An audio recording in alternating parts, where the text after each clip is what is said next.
Kai tēnā koe, Mr Speaker. Thank you. The Greens are supporting the Maritime Crimes Amendment Bill, Mr Speaker. My colleague Dr Kennedy Graham has outlined that our initial concerns have been subdued. The committee, from what I hear, has worked very hard to ensure that we have balanced the freedoms involved in passing such legislation. I probably want to focus on the submissions. I think it's been stated there were over 150 submissions.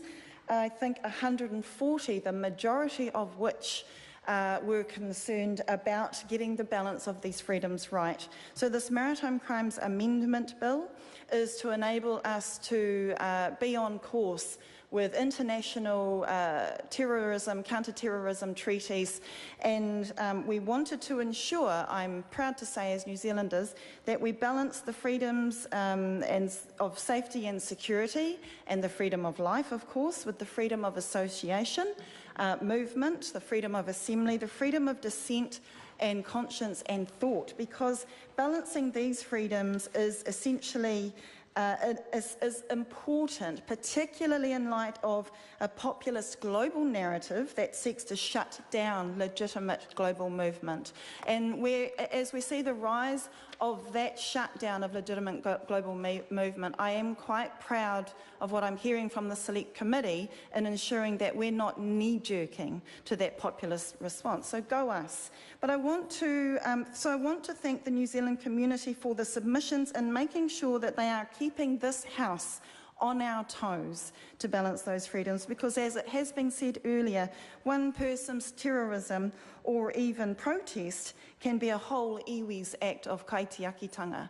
And if we are recalling the whānau members of the East Coast who were peacefully protesting an action of upholding their sovereign guardian responsibilities to protect their food cupboard and their taonga tupuna tuku iho moana from the risks of deep-sea oil drilling and protecting our climate, we need to make sure that we understand who gets the power to define what terrorism is, who gets the power to define what legal is, who gets the power to define even what protest is, who gets to uphold what actions of kaitiaki are.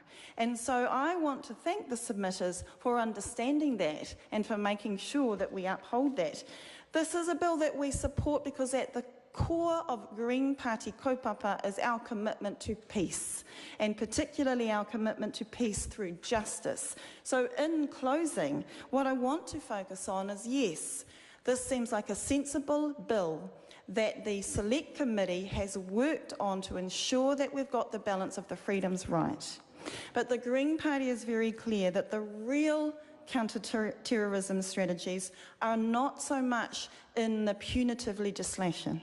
It is actually through the narrative and the ongoing discussion to reach peace through justice, through the fair distribution of power, through the devolution of unelected corporate powers holding influence over governments, through the fair distribution of resources, through the just management of our living systems, the validation of sovereign independence for those nations and communities who have been oppressed, and in the return of their control of their assets, their water and their lands is the real counter-terrorism strategy. So, Mr Speaker, I am here tonight in the second reading to acknowledge the many submissions who understand that, who are keeping us to account.